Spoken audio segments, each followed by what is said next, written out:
Good afternoon, everyone.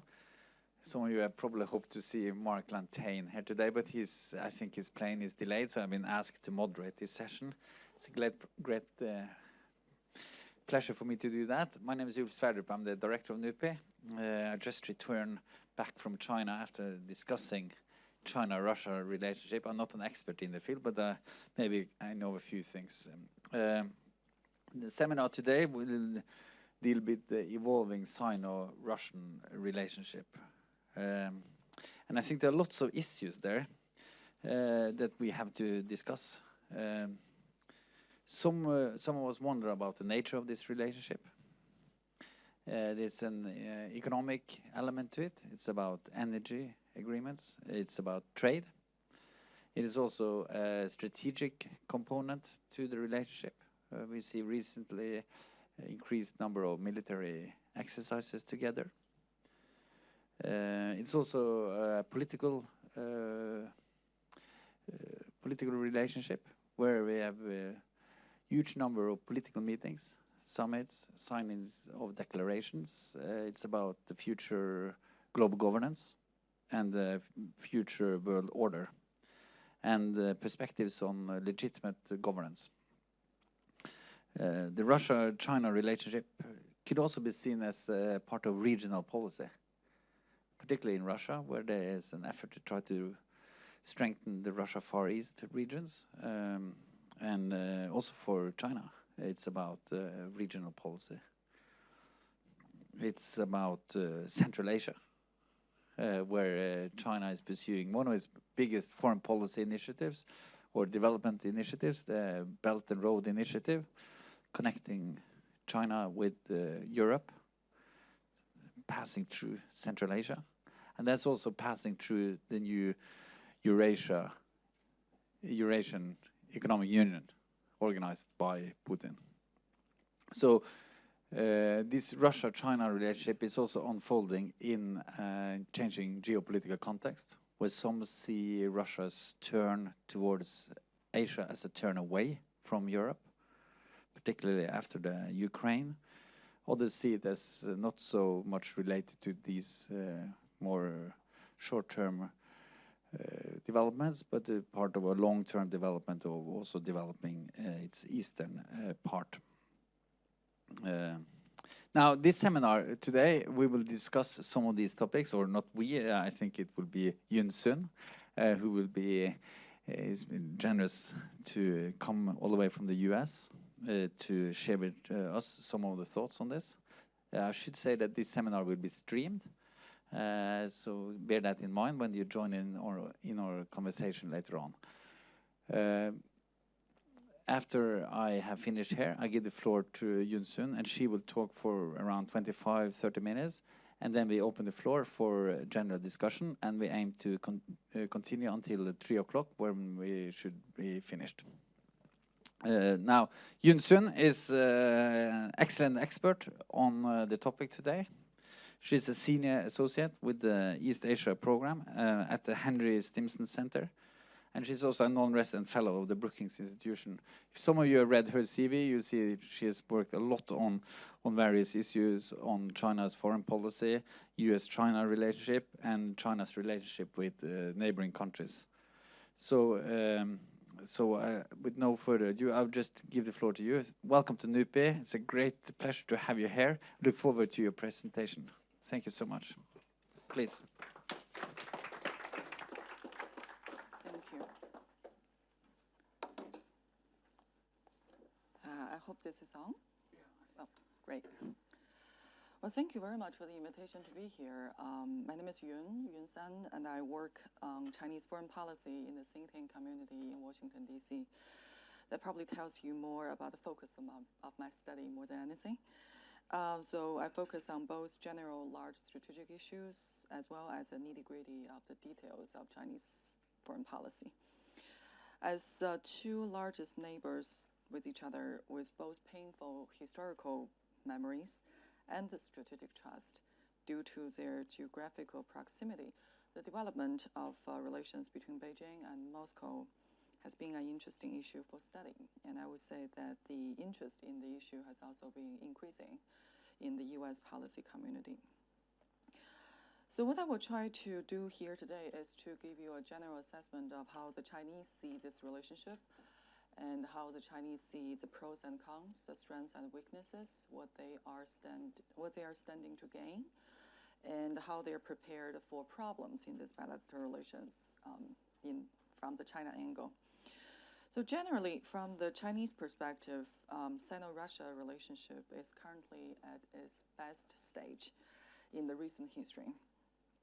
And this positive trajectory is said to have started before Xi Jinping assumed power in 2013. But this trajectory has been reconfirmed, accelerated, and strengthened since his inauguration. There is a shared sense of strategic vulnerability between Beijing and Moscow about their positions vis-a-vis the West, especially the United States. In the case of China, the U.S. rebalancing to Asia strategy is regarded as, at best as a denial of China's strategic space and access to the Western Pacific, and at worst as an attempt to contain China and contain China's rise. In the case of Russia, Putin believes that Russia's great power status and ambitions are being obstructed by the West, and he is keen on reasserting Russia's national interests on issues such as Ukraine and the current Syrian issue. In terms of domestic politics, among all powers, Russia and China probably have the most similar authoritarianist ideology. Both insist on their own political systems and economic development models. Both reject Western color revolution and military interventions in the international politics. So this shared sense of a strategic vulnerability and disadvantage vis-a-vis the West forms the most solid foundation that has brought Beijing and Moscow to the same page.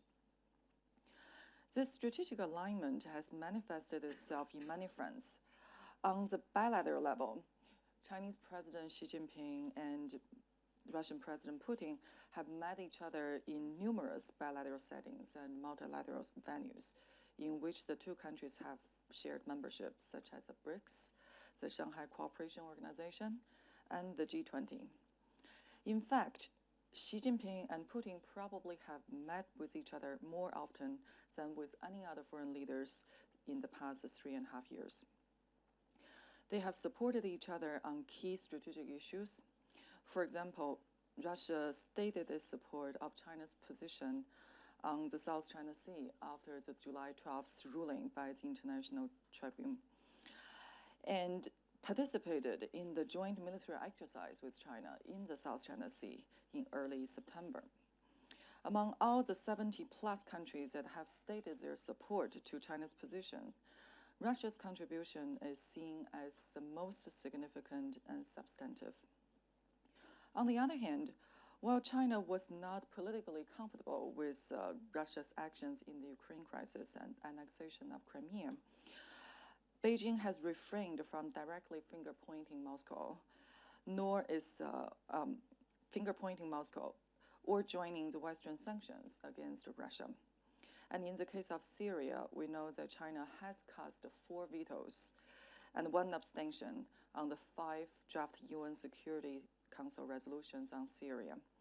And China also supported the Russia-proposed draft resolution on October 8th, which did not pass at the UN Security Council either.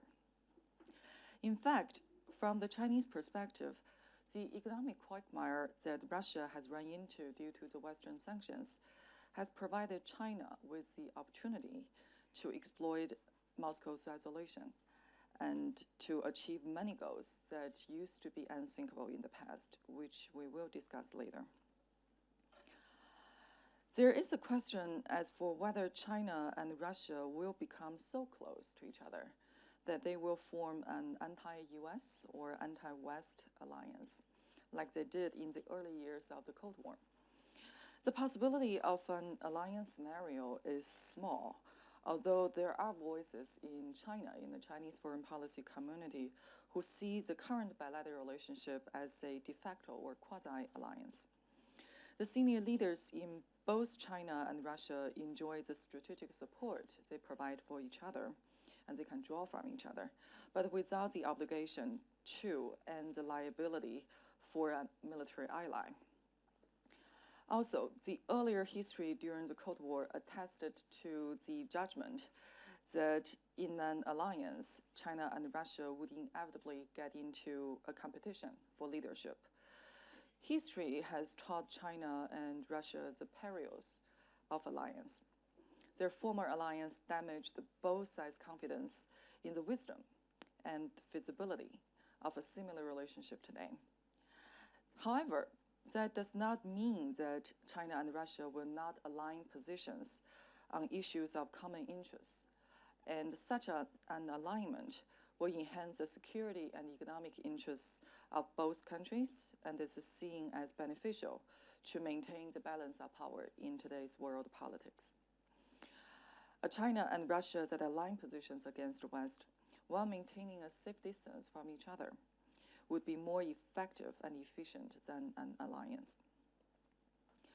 On the leadership level, Xi Jinping's personal preference has played an important role in China's strategic alignment with Russia.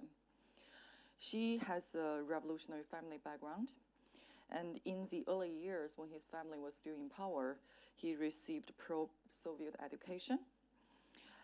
So these backgrounds have instilled a strong sense of affinity and admiration for Russia. In his decision-making, Xi is said to have been more prone to a positive and supportive assessment of Russia's strengths, rather than a pessimistic or critical view of Russia's economic and political future. China's domestic public opinion also reinforced Xi Jinping's propensity to align with Russia. Despite all his problems and all his political moves, Putin has been a highly popular political figure in China, catering to the Chinese people's aspiration for a strong leader after keeping a low profile since the beginning of reform and opening up in 1979. So many nationalistic Chinese admire Putin's courage to make difficult decisions, to wage wars when necessary, and to stand up against the United States without budging in. So intentionally or unintentionally, these Chinese compare the Chinese leaders to Putin and lament that Beijing has been too soft, too compromising on key issues such as the territorial disputes. This public support of Putin in China also contributes to the senior leadership's desire to strengthen their ties with Russia. To a certain extent, there's a strong transactional component to the Sino-Russia relations today, where Russia depends on China to a certain extent economically, and China needs Russia's support strategically. The case of the example of arms sales is particularly revealing in this aspect. So traditionally in the past, Russia had been reluctant to sell China the most advanced weapon systems. For quite a few years since 2006, India had replaced China as the largest buyer of Russian arms. There are multiple reasons for this decision, but the most important one apparently has been the Chinese have been copycatting the Russian weapon system and encroaching on the Russian market share in the international arms market, given Chinese products' cheaper price. But since 2013, Russia has made two most significant and historically unprecedented arms sales to China. First one is the Su-35 fighter jets, and the second one is the S-400 missile systems. The Chinese believe that these sales were made possible, not just because the Chinese offered the best price for the weapons, but rather the economic deals that the Chinese have signed off along the arms negotiation. Some of the largest economic deals that the two sides have signed includes a $400 billion US energy agreement, the 150 billion RMB ruble currency swap deal in 2014, and the 40 billion RMB loan China will provide for the high-speed railway between Moscow and Kazan. The Ukraine crisis and Russia's annexation of Crimea provided additional momentum for close ties. For China, the crisis forced the United States to refocus some of its attention on Europe from its pivot to Asia. Beijing enjoyed more leverage within their relationship as Russia's vulnerability and isolation increased. In addition to strengthening China's hand in energy negotiations, Moscow is now more willing to cooperate in sectors that were previously restricted. So, for example, during Putin's state visit to China this past June, the two sides confirmed the progress made on the eastern route of the Sino-Russian gas pipeline, which is expected to become operational in 2018. Russia's largest crude oil producer also reached several deals with their Chinese counterparts, including signing off certain percentage of their assets to Beijing enterprises, signing off certain stakes of their eastern petrochemical to ChemChina, and the joint development of a petrochemical plant in the Far East with CNPC, China's largest oil company. China and Russia also signed the IPR agreement on aerospace and aviation cooperation, which both sides believe that will pave the ground for the sales of RD-180 rocket engines to China. Finally, Beijing believes that the new regional and bilateral dynamics have also made Moscow more open-minded and accept China's Silk Road economic belt across Central Asia. So this is the belt component of the Belt and Road strategy.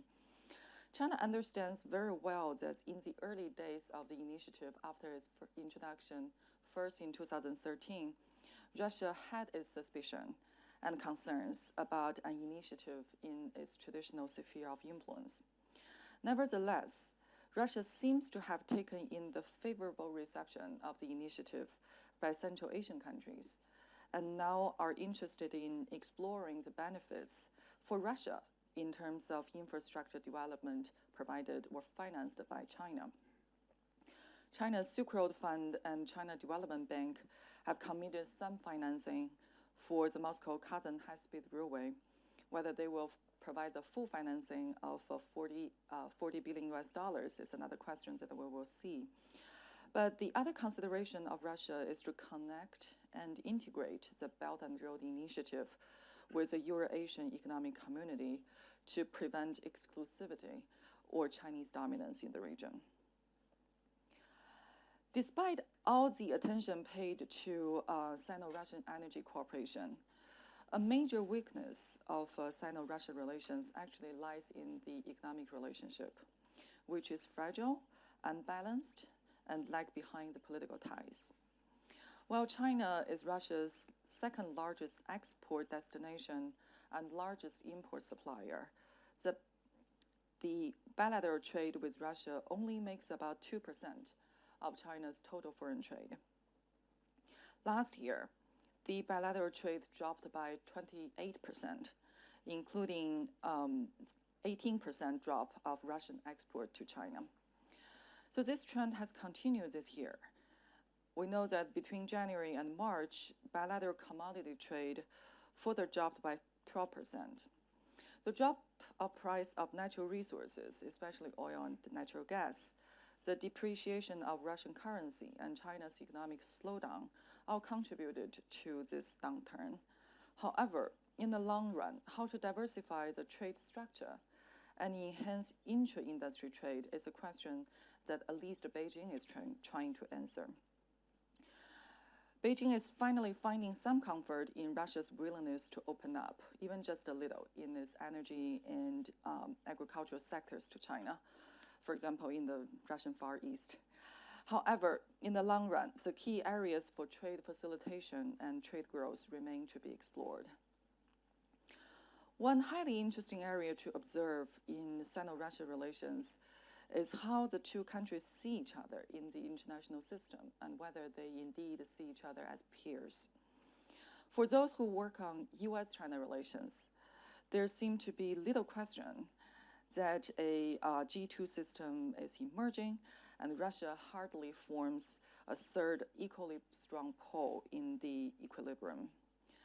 Some Russian scholars have expressed similar views in Washington, arguing that in this new U.S. China-Russia triangle, Russia could be the key third-party balancer between U.S. and China.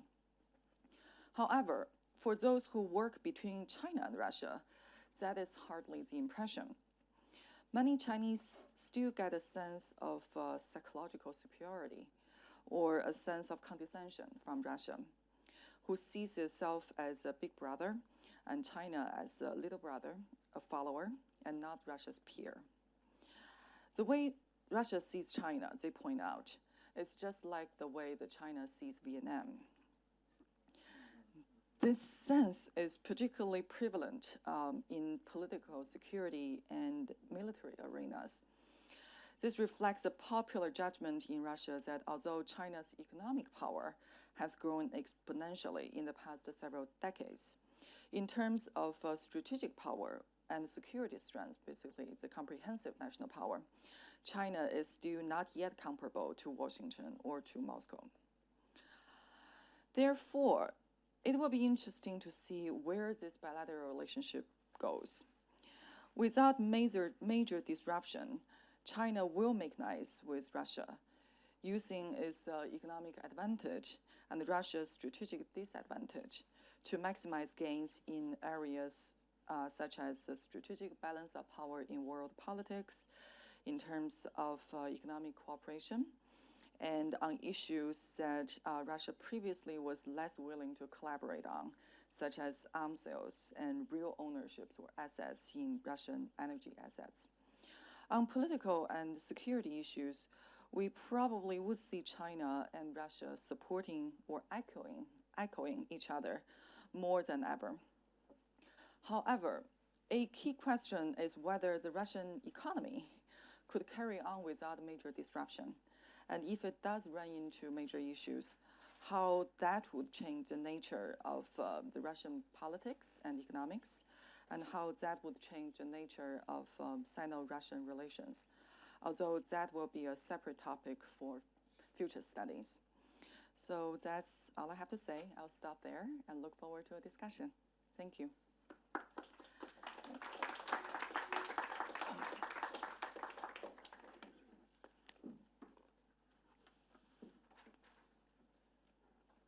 Thank you very much. A compact but very rich presentation covering a lot of the topics and issues. We just open the floor for discussion. But could I have just one small remark first? When I was in China recently, you mentioned this relationship between Russia and China and how they see each other, and the Russians saw the Chinese as their little brother, like the Chinese see the Vietnamese. And a Chinese colleague of mine, he said that we should stop using these metaphors of brothers because it's always troublesome. But then he said that perhaps we should think of ourselves as sisters instead. And one thing the sisters have in common is that they marry out of the family, as he said.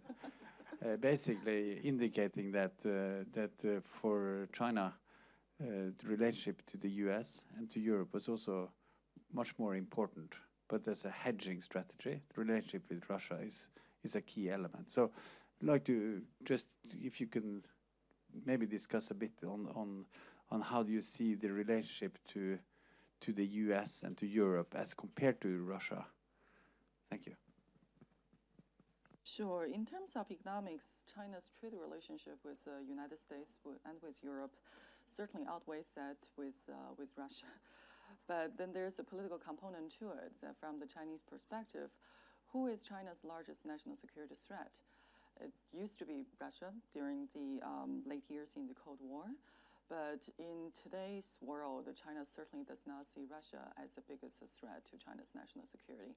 And that position is reserved for the United States. So this political relationship with the United States creates additional momentum in a way, for China to align its position with Russia, at least on political and security affairs. So on this issue, we'll probably see a misalignment of the economic interdependence between China and the United States, and the deterioration of the political relations, especially in the past few years, when China believes that the U.S. rebalancing to Asia strategy is targeted at China and aimed at containing China's rise. So it is quite a big debate as for how to incorporate the economic interdependence with a hope that we could facilitate more political trust and political relations with the United States. So I would say that yes, on one hand, Russia is regarded as a solid supporter of China's positions on issues such as South China Sea. But on the other hand, there's very little doubt in China that U.S. China relations remains to be the most important relationship for China in today's Chinese foreign policy. Somebody would like to ask, please. Please identify yourself as well.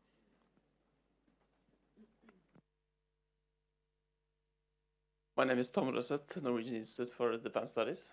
Thank you for a very good presentation. You used the term strategic alignment and then used the term transsexual relationship.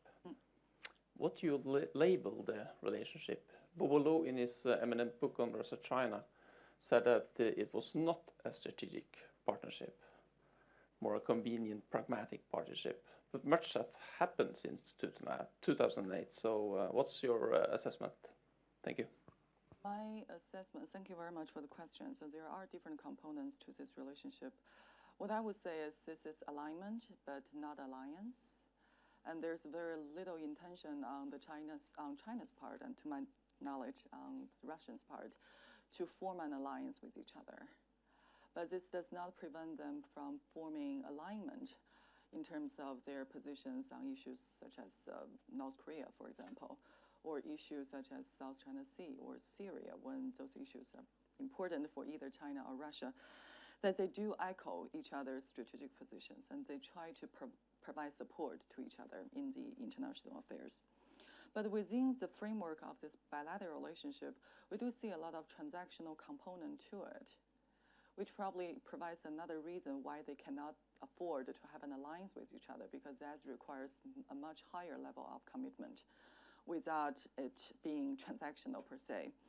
So especially on the economic front and on the strategic front, it seems to me that Russia's economy very much depends on what China has provided to its domestic economy.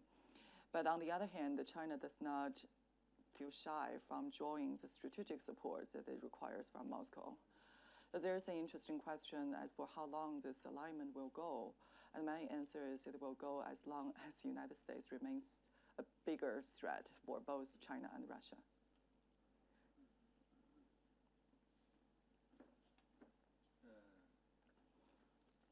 Don't see anybody. Yeah, Øystein Noreng, please. Øystein Noreng, Professor Emeritus, Norwegian Business School. When it comes to money, it's very interesting because the Chinese strategy is evidently to internationalize the yuan, to make the yuan. The yuan is now part of the basket of the IMF, and also the Chinese want to trade, to pay for their imports and get paid for their exports in yuan, not in dollars. Russia has agreed to take payment in yuan for its oil. And China pays in euros to Iran for evident reasons. And the Chinese would like to open, they have a small oil exchange in Shanghai. They would like to trade, to price oil there, have the price formation in dollars. They have abstained from doing that so far because they're afraid of U.S. retaliations. Because this would be an essential part. Oil trading in dollars is a very important part of the hegemony of the US dollar. And of course, both Russia and China have a common interest in trying to not to debase the dollar entirely, but to have a different international financial system. Iran is part of that. The interesting thing will be now, this is a bit outside your competence, but in the Middle East, if Saudi Arabia, with more tension with the United States, should agree to do things. But how do you see the Chinese long-term strategy with the competing financial institutions, the Asian the investment bank, and the new reserve fund? Does that have an anti-US bias, or how open will that be? And how do you see the repercussions? Because what you could see is that Russia and China will agree on a more profound, say, financial integration. That would be very interesting. Thank you. Thank you. So China and Russia have reached agreement in the past few years about using RMB, using the Chinese yuan as a transaction currency for their energy deals. But to my knowledge, that has not completely transpired, meaning that a significant percentage of their energy transaction are still not being paid by yuan, although the percentage is expanding. In terms of the competing institutions, this is an interesting question because that's what the Chinese are trying to figure out as well. So when they see the international financial system, they see a market, they see a world with rules that have already been made before they became a significant player in that system. So when they come into the game, they feel that on one hand, we need to integrate ourselves into this system. But on the other hand, they also see certain rules that were made before their accession that are not in their interest. So if you ask the Chinese that, what is your goal in terms of the world order or in terms of the international financial system, they will say that we want to join it, but we also want to reform it. And they believe this effort to reform this international system is also in line with China's rising national power, that China has become stronger. The international power structure and the arrangement needs to accommodate that reality. So I think China is at an early stage of that reforming effort. And the success of that effort, of course, depends on a lot of issues. But most importantly, it depends on whether China domestically could continue to generate the economic growth that it had generated in the past, and whether the Chinese Communist Party could maintain its political stability into the foreseeable future. I'm not saying that they are going to be politically unstable, but with the economic restructuring, we know that last year China's economic growth had already dropped under the 7% that people usually regarded as necessary to maintain social stability and maintain employment in the Chinese society. And Xi Jinping's administration has been working very hard to generate further momentum for economic growth. But whether that's going to be successful, we just don't know. Earlier mentioned this Belt and Road strategy or Belt and Road initiative as perhaps the most important foreign policy initiatives under the Xi Jinping administration. And when you look at the initiative, ostensibly it is a foreign policy initiative. It goes through Central Asia to Europe, and down from Southeast Asia into South Asia, and through Middle East, also to Europe. So ostensibly it looks like an economics-focused foreign policy initiative. But when you look at this initiative from the Chinese domestic perspective, it is very much a campaign created to absorb China's overcapacity, which is the biggest problem faced by the Chinese economy today.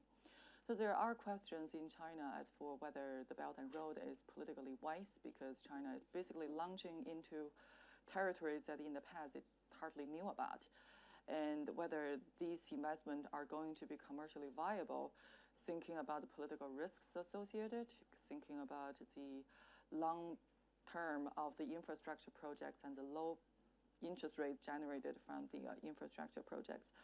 But then the counter-argument in China is Beijing doesn't have an alternative.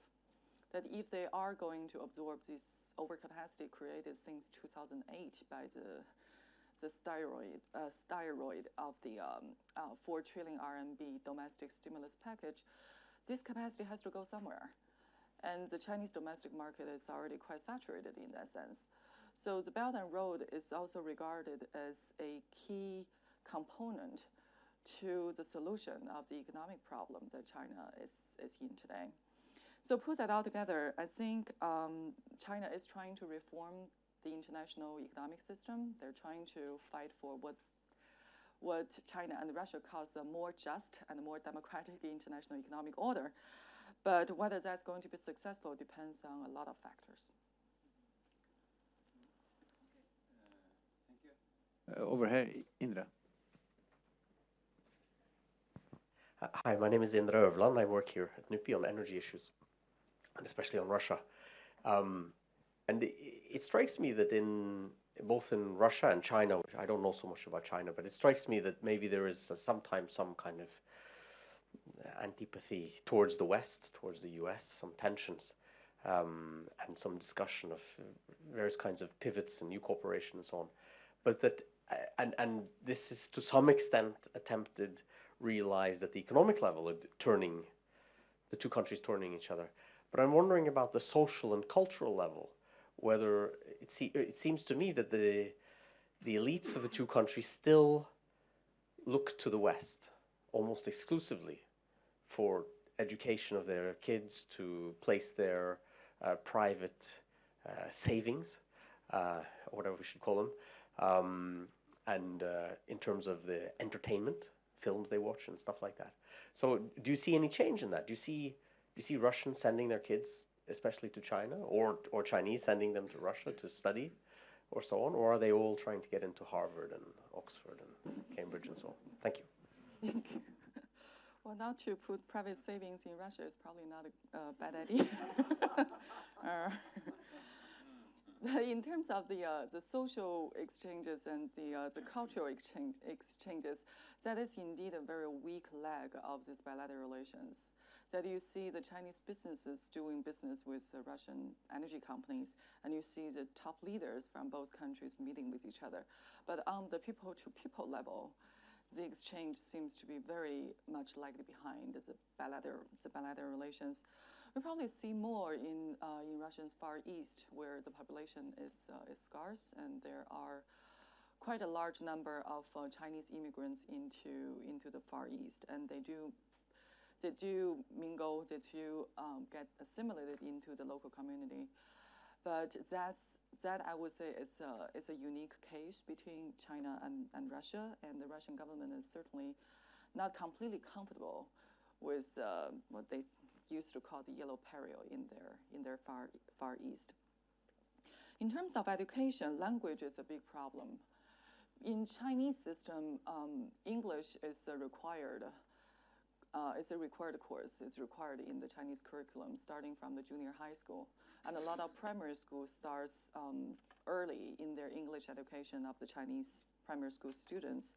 But Russian is not. Russian is regarded as a small language for Chinese university level education. So without the necessary language ability, it is very hard for the Chinese students to go to Russia for education. And vice versa, I don't think Chinese has become a prevalent language for education in Russia. Then, for example, using the Chinese IR studies, Chinese university education on international relations, so Russia is one area, is one focus that graduate level students can focus on, but that usually requires Russian language training. So a lot of the students who picked that major, they either majored in Russian language or they worked on issues related to Russia before they became the graduate student focusing on Russia. And the number of that Russia study is quite small in the Chinese IR field. So I hope that briefly answers your question. Yeah, but maybe you could say something more about this some anxiety on, because you have these huge demographic differences in the eastern part of Russia. It's like 5 or 6 million people living. It's a huge area, 6 million square kilometers, and down south of the border we have almost 100 million Chinese living. And of course this is a big issue historically for Russia, and you said that this assimilation of Chinese in the eastern part of Russia is going rather smoothly, you said. But I think there's at least some fears in Moscow that this is not going to go so easily. Could you say something more about the demographic dimension to the relationship? That is absolutely true. So the immigration of, well, not immigration, or at least the Chinese coming to Russian Far East and become settled down in the local society, it does create anxiety in Moscow, and not only in Moscow, but across the Russian government about the Chinese intention. But one issue that needs to be pointed out is this campaign or this movement of the Chinese population into Russian Far East is not organized by the Chinese government in any way. So these are either traders or these are farmers who are motivated by the business opportunity in the Russian Far East, and they identify the possibility to go there and get settled down and start their businesses and engage in the agricultural development locally. And whether Russia creates certain policy barriers for these people to settle down is not a Chinese decision to make, it's a Russian decision to make. So that goes to the early issues that we talked about the Chinese concern about their investment in Russia. And that concern is quite deeply rooted, that the Chinese are worried that if someday the Russians decided that the Chinese presence in their country is no longer comfortable for them, then the Russian government could change their policy and the Chinese investment is going to face with major problems. But for these populations, so far, we haven't seen a major political backlash coming out of Moscow against these movements. But it is a problem. You want to say? Yeah, please. Thank you. My name is Luisa Borison. I'm a student here at the law faculty and a former trainee at the Norwegian embassy in Moscow. I have a question regarding the relationship between Japan and Russia, because it is thawing at the moment. How does China feel about that?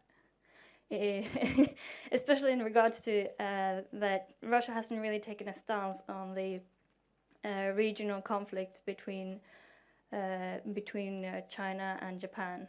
Thank you. A few about the Russia-Japan relations. I think the Chinese are pleased that on one hand there are thorny aspects in that relationship, but on the other hand, there's no illusion in China that Russia is also trying to introduce Japanese participation in the Far East, both economically and in terms of the social development. And the Chinese certainly see that as an effort, conscious effort taken by Moscow to dilute the Chinese influence or the Chinese presence in the region. Moscow's position on the territorial dispute between China and Japan is also very interesting because Russia does have the Northern Territory dispute with Japan. And that seems to be a very major obstacle to at least to the development of the political relations between Moscow and Tokyo. And it's also interesting to see that in the past, at least during the Cultural Revolution, the Chinese actually supported the Japanese claim to the Northern Territory. But now that position seems to have at least disappeared from public statement. So I guess in a way, you could say that China and Russia faces similar territorial disputes with Japan. In Russia's case, it is a northern territory in the north, and for China, it is the Senkaku Diaoyu Island and the maritime dispute in the East China Sea. There's an interesting theory that China and Russia have been collaborating or supporting each other's position in these territorial disputes.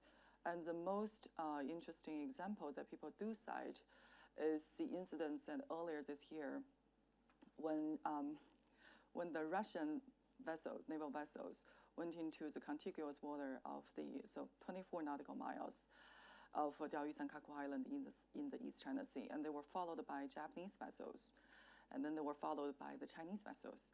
So Japanese asked the question that, well, was this a coordinated move? Was Beijing and Moscow, were they planning on some sort of joint operation or joint activities in the disputed area? So far, my knowledge is such accusation or such speculation has been denied by both Russians and the Chinese. And their answers seem to be, well, we just happen to be both there. And whether you believe that is a different question. But to me, it seems quite unlikely that this would just happen out of nowhere. But whether there was a very specific policy coordination for them to take that sequencing is a political intriguing question. Please, there and over there, please. Yes, thank you very much. My name is Berg. I'm backgrounded, so to speak, in the Ministry of Foreign Affairs. A very interesting lecture. Thank you very much. You describe, of course, the present Chinese-Russia relations as a kind of very pragmatic thing. You don't say anything which will make it develop into an alliance for obvious reasons.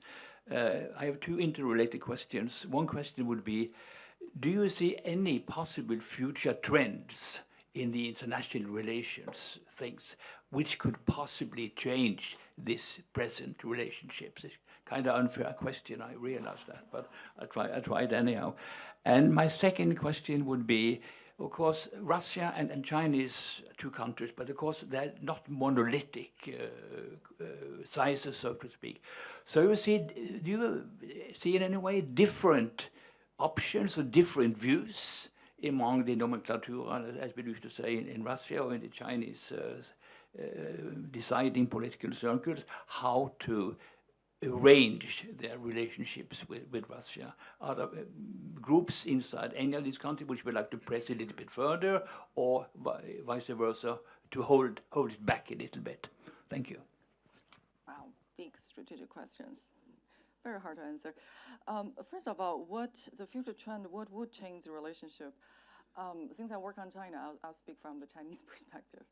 And in China, there's this perception that if you look at Sino-Russia relations, they can deal with common enemies and they can work well when there's a common enemy.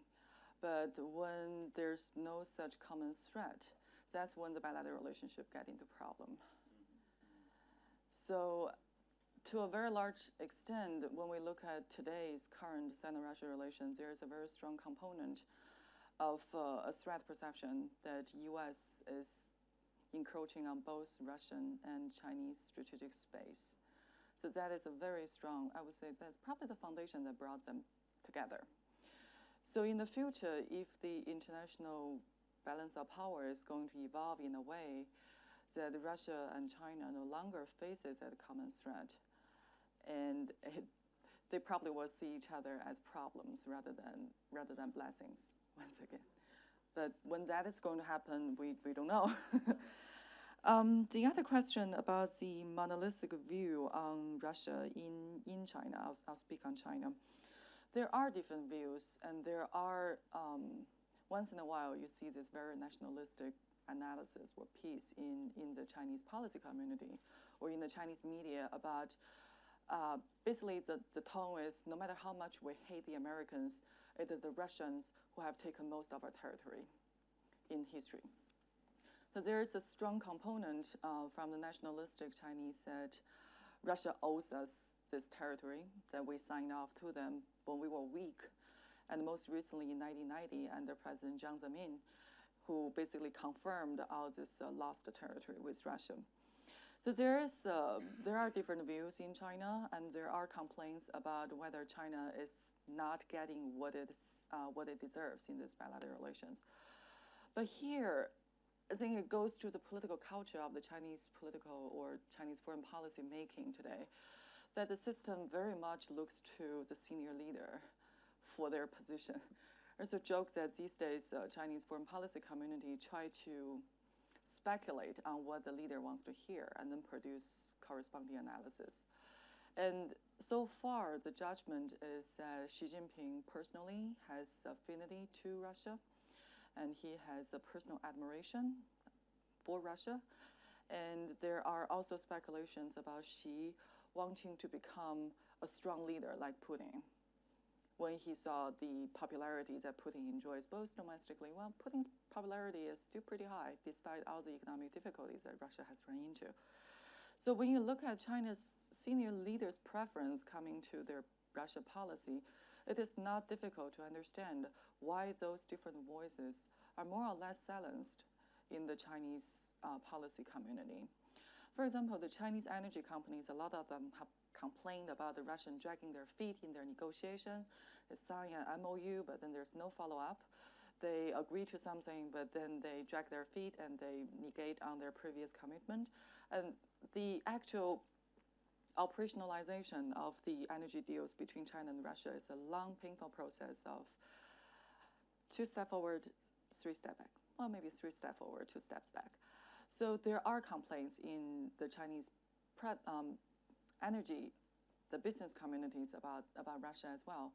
And like we talked about earlier, that the Chinese are frustrated about the Russian bureaucracy, about their decision making, about the consistency or the inconsistency of their policies, for example, the investment policies. But those do not undermine the perception of political solidarity or political friendship on the top level.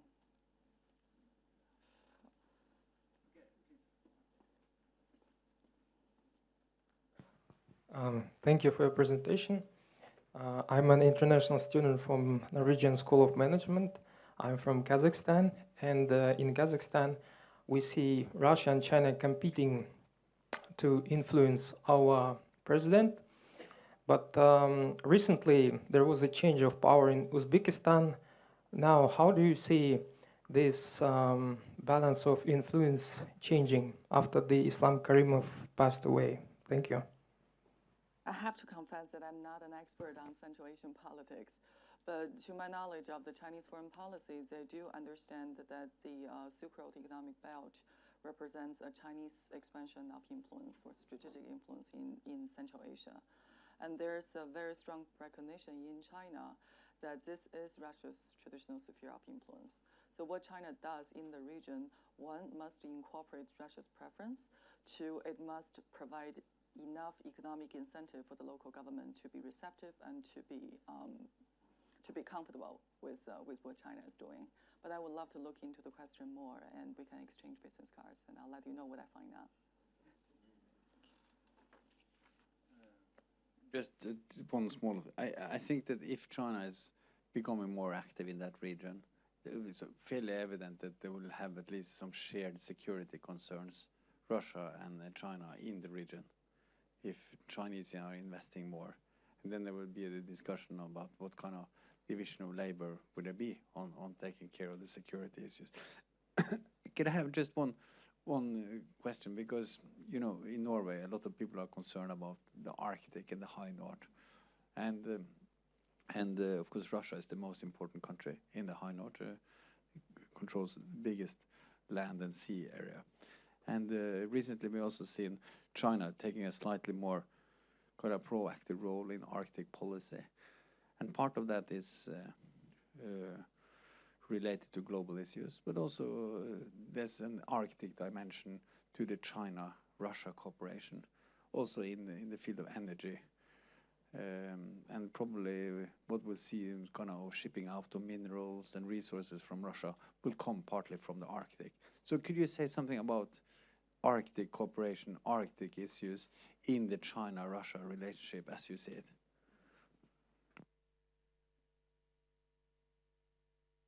There is a large energy cooperation project between China and Russia in the Arctic, in the Russian territory, the Yamar project, where the Chinese company and Chinese bank CNPC and Silk Road Fund jointly owns about 1/3 of the asset of that project.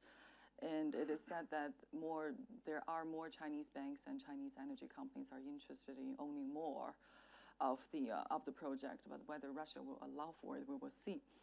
One interesting component of that project is the equipment for the exploration in the Yamar project. They're being produced in China.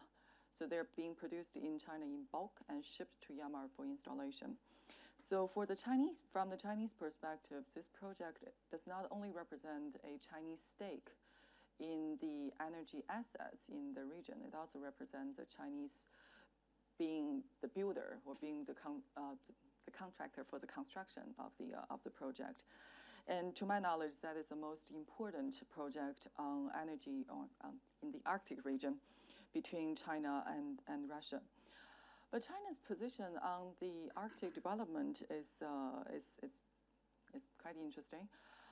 We know that China has become an observer of the Arctic Council a few years ago, but in terms of real policy proposals and policy positions, I don't think the Chinese have been particularly aggressive or assertive, because China understands that the Arctic is not China's to claim.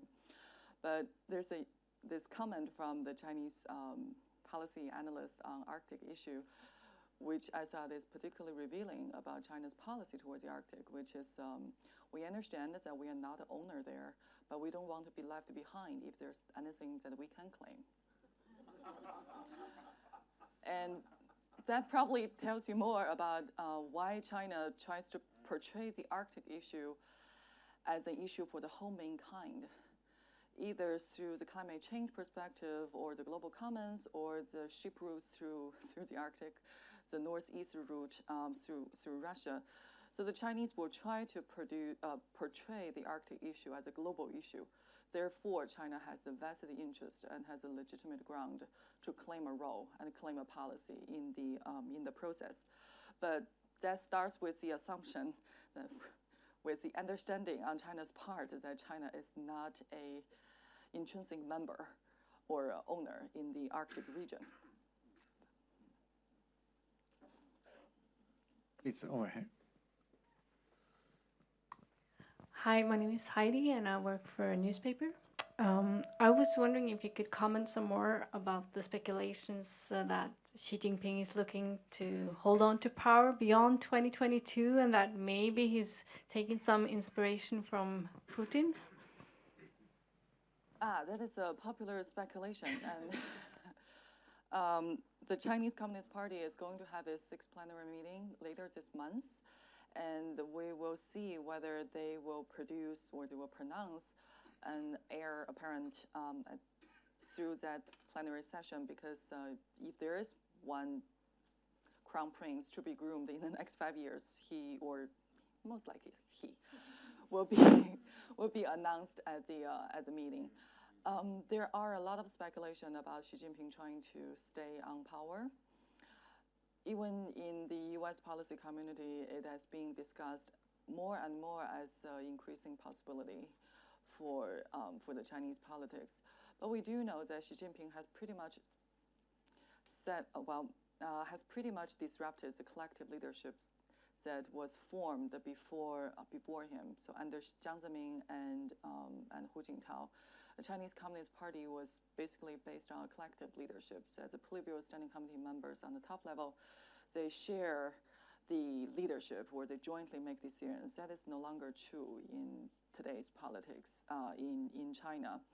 So it would not be completely surprising if Xi Jinping will take this to another level.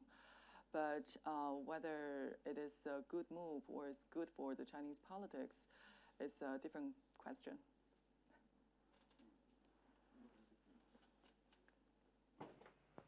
One more thing with the Middle East. Do you see any Chinese accentuation of its engagement in the Middle East? The U.S.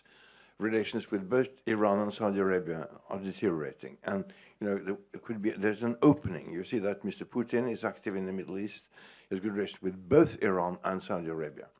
Do you see the Chinese leadership being more active, first of all on the financial side to finance more of it and trade, but also maybe in the security perspective? Because China is, after all, very dependent upon stability in the Middle East. Well, on the relationship with Saudi has been the top supplier of crude oil to China.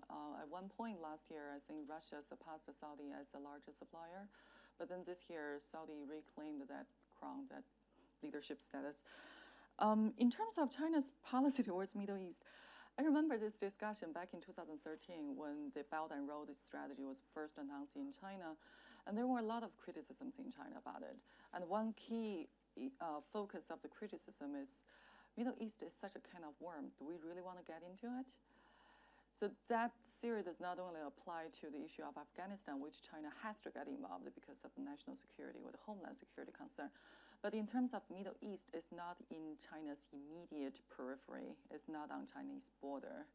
And for the Israeli-Palestinian conflict that has been going on for years, it has drawn so much attention and so much resources, pretty much bogged down the U.S. foreign policy priority. So it's kind of interesting when the Syrian crisis first broke out, the Chinese first saw that as good news because, great, so something happened in Middle East again. Maybe the U.S. attention will be drawn from Asia once again to the Middle East. That will give us a more of a strategic space and lessen the strategic pressure due to the U.S. pivot to Asia. So I think in the Chinese foreign policy perspective, Middle East is not seen as a priority for China. So China has an interest in the security and the stability in the region because most of China's crude oil does come from that region, which is why the Chinese have been rather supportive of U.S. playing the leadership role and providing that regional comment or global comment in terms of the security and the stability. But then the Chinese are also very smart in framing the issue as a U.S. hegemony playing the regional leadership role. And China, of course, benefit from it. But on the other hand, the Chinese also see some of the U.S. approach as one of the fundamental causes to the instability in the Middle East, like U.S. policy towards Israel, or the U.S. what the Chinese see as intervention or interference in Syrian's domestic politics. So China still adheres to the non-interference principle in their foreign policy, and they will act against any unilateral move to infringe upon another country's sovereignty or internal affairs in the issues in that region. So I think the Chinese approach to the Middle East crisis basically is to let U.S. and Russia take the lead to figure it out, because it does create a strategic space for China to expand. It's a strategic window of opportunity. But on the other hand, if the regional situation does deteriorate to the point that the Chinese oil import or Chinese economic interests in the region become threatened, then I think that will be the point where China will engage more, and China will put in more effort, both politically and economically, to stabilize the region. But that's last resort. I don't think the Chinese will take the initiative to launch into the Middle East as a new leader or as a new responsible stakeholder. That's not the Chinese foreign policy principle. Okay, I don't see that many hands, so maybe we should close off a bit earlier. But can I have just one final comment or question from my side? You have stressed throughout this presentation that there's this somehow political admiration, mutual political admiration at the top level. But at the same time, it's evident in terms of economy, the relationship is very asymmetric. China is very important for Russia, but Russia is not very important for China. But I just wonder on the security dimension, and you referred to in your presentation on the Ukraine crisis. You said that the Ukraine crisis had caused some kind of some uncomforting senses in Beijing, and they didn't like what was happening. But at the same time, China decided not to interfere or take a position on this. Could you share with us a bit more about the reflections going on in China at that time when Ukraine happened? And because in the run-up to this, Ukraine was also a major exporter of corn to China. So it was an important market for, and Ukraine-China relations were actually quite good. So could you say something about why did the Chinese leadership end up where it ended up? And how permanent will they stay on that position? How permanent? Because nothing is permanent for Chinese foreign policy.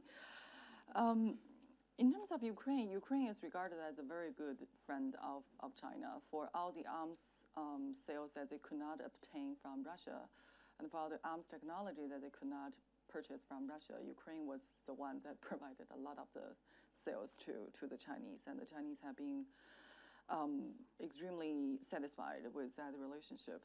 So when the Ukraine crisis happened, I think the Chinese found it most uncomfortable that it pretty much sets a precedent in which a foreign power can just invade and shape the domestic politics of another country. And when the Chinese look at their own domestic politics and the non-interference principle, it creates this concern that, well, if this can happen to Ukraine, could it happen to us someday?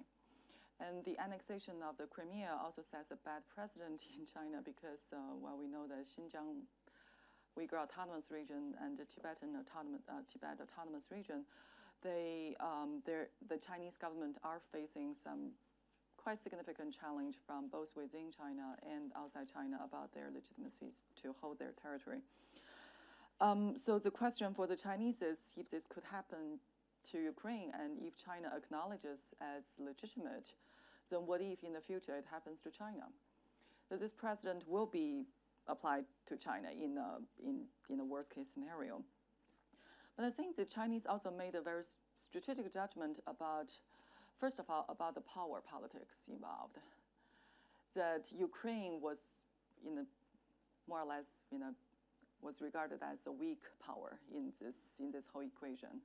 So for another power to invade China in a similar setting and to annex either Xinjiang or Tibet or even just part of it is unthinkable given China's comprehensive national power these days. So what happened in Ukraine will not be repeated in China simply because China is not a weak power. So that ties part of the loose end. But more importantly, China also decided that Ukraine crisis provided this opportunity because Russia is isolated. Russia was put on this strategic disadvantage. It offers China more ground and more possibility to exploit Russia's isolation in their bilateral setting. So to completely side with Western countries, especially side with U.S. sanctions against Russia, is regarded as strategically unwise for China at this point. So that's why the Chinese made the decision to not to side with Russia, but at least not to finger point Russia as the main violator here. Okay, final short remark over here.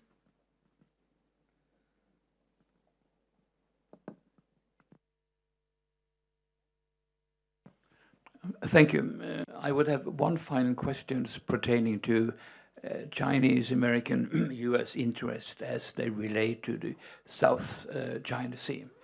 As you know, lots has been written about the possible American shift of assets of interest from Europe or to the Pacific, without too much really having happened up to now. As far as I understand, relations between the American Navy and the Chinese Navy seem to go along very well. Hasn't been reported any kind of animosities. And on the other side, there have been reports about common interest in arranging military naval maneuvers and things like that. Could you possibly speculate about, not speculate, but say something about how do the Chinese really view the possibilities of the Americans showing the old glory, so to speak, more forcefully in this part of the world? Thank you. Ooh, that's an interesting question. U.S. and China in South China Sea, boy, that's the most discussed issue between U.S. and China, between the two policy communities these days. I think there is a political position, and there is a real position. The political position is both sides need to defend their claims.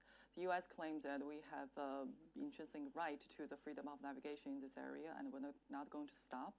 And the Chinese claim is one that China has historical rights in these waters, and all these territories or land features in the South China Sea are under Chinese sovereignty. So these are the political positions. But on the other hand, there is also a very clear understanding on both sides that a crisis or a conflict is unthinkable between U.S. and China. So I would say that the two militaries have planned very carefully, and they have worked with each other very carefully now to get into the armed conflict scenario. If you look at the agreement towards the MOU that the Pentagon and Chinese Ministry of Defense, the Chinese PLA, have reached over the rules of encounters, rules of naval and air encounters in the South China Sea, those are very, very specific. So those are aimed at preventing such an unfortunate scenario of skirmishes and escalations and a full armed conflict between United States and China. And I think at least between the two militaries, there is an understanding that as long as they follow those rules of encounters, they should be able to avoid an armed conflict. But it doesn't mean that the tension is not high. The tension is pretty high. But then again, this year is a U.S. election year. U.S. did not take a particularly provocative position after the ruling came out on July 12th. Some countries and some observers thought that after July 12th, China would overreact. China probably would start reclamation in the Scarborough Shoal, or China would declare a South China Sea ADIZ, the Air Identification Defense Zone. But China did not. And some also speculated that the U.S. would use the ruling to further fund up its freedom of navigation operations in the South China Sea. But the U.S. did not either. So what we do see coming out of Beijing and Washington is a conscious effort on both sides to manage the tension and not to let the tension go out of control. So we hope that will continue. Okay, thank you. I think we live in a period of time where almost all countries in the world are pivoting somehow to the east, right? So in some sense, there's nothing particular that Russia is also trying to strengthen its relationship with China, because most countries in the world are actually doing that. But then I think this seminar or your discussion and presentation has kind of highlighted that there are somehow the relationship is turning in a slightly different way than some other countries. So that's interesting. At the same time, I also see that China is moving north and west in its policy as well as some of its initiative, the Belt and Road Initiative. So I think that what we have discussed today is kind of very significant geopolitical developments. It's likely to have long-term profound implications. Consequences are uncertain, of course, but there certainly will be a lot of possibilities for future discussions of some of these issues. I think you should, all of us, join me in thanking Yunsun for her excellent handling. Also, these jumpy questions, I would say, jumping a bit from back and forth from different areas, but you did it in an excellent manner. Thank you so much.